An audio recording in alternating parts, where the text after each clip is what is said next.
Alléluia. Et au peuple de Dieu, je voudrais exhorter tout un chacun. Vous savez, dans la vie ou dans la vie d'une nation, il y a des situations qui peuvent arriver.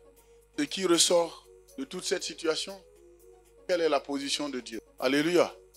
C'est la position de Dieu que toi et moi nous devons rechercher. Avec l'ordonnance président de la République, alléluia, certainement que vous êtes informés.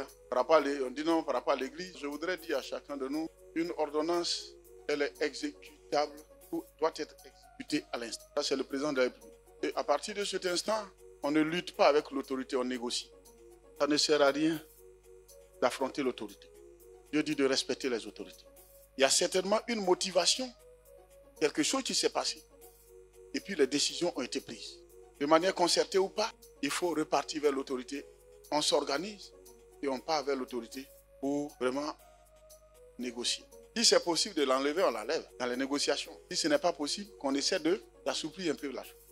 Alléluia. Ne relayez pas ces genres de situations. Moi, je ne suis pas dedans. Ce n'est pas que je suis du côté du pouvoir ou bien je ne suis pas du côté des pasteurs ou bien du côté de l'église. Au niveau de l'église, il y a une décision. Vous fermez toutes les églises. Il y a une décision. Vous nous attrapez pour aller à la Maga. Il y a une décision. Vous nous chassez du pays. Je dis, l'essentiel, ce sont des hommes comme nous. Et tellement, il y a eu quelque chose qui a motivé la décision. On part vers l'autorité, on s'organise. On s'en va négocier. C'est bon, on va une fois, deux fois. Même le juge unique a rendu justice à la femme. Même si ce n'est pas cette année, mais au moins, au fur et à mesure, ceux qui nous reprochent là, ils vont nous dire, ah d'accord, c'est ce que vous nous reprochez. Donc on va changer, on va améliorer. Ils sentent qu'on a amélioré. En même temps, ordonnance, on dit, bon d'accord, ce qui était comme ça à son heure, comme on a constaté que c'est comme ça, on enlève. C'est comme ça on marche dans une république. Peuple de Dieu, le Seigneur m'a dit, je vous dis, quand il y a une situation pareille, on ne va pas vers l'autorité. L'autorité n'a rien fait. C'est l'église qui a créé son problème. Pour faire les choses comme il se doit. Pour éviter les mallettes d'argent. Pour construire les cathédrales. De nulle part et puis ça sort. On ne sait pas où l'argent est quitté.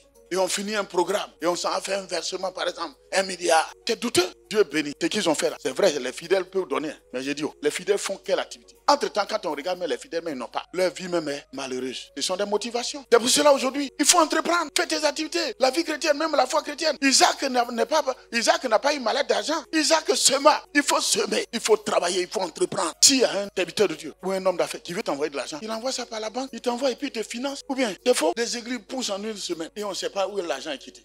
Pour multiplier tout ça. Dieu fait miracle. Il a fait miracle de pain. Il a fait miracle de poisson. Il a fait miracle d'argent. Mais où mallette circule, même si ça circule comme ça, mes fils là, si on leur dit voici des trucs papiers, c'est pas parce que je suis leur papa. Ils peuvent négocier, mais ils ne peuvent pas empêcher. Je suis obligé de leur donner les documents pour justifier les fonds. Demain, du matin jusqu'à 18h, moment de jeûne, demandez pardon à Dieu pour supplier le Seigneur. Parce que notre alliance avec lui a été brisée. C'est pour cela on vit des situations comme ça dans le pays. Et aussi on profite pour lui confier l'année par rapport aux élections pour que tout se passe très bien. Quand les autorités disent que ce n'est pas ça, on ne va pas affronter les autorités, retournons vers Dieu. C'est qu'on a fauté, c'est qu'on a péché. On ne cherche pas à aller faire par là. Non, c'est pas sage. Retournons à l'Éternel. Il dit revenez à moi au 24e jour du même mois. Prenez un moment de jeûne, suppliez-moi et puis vous verrez la suite.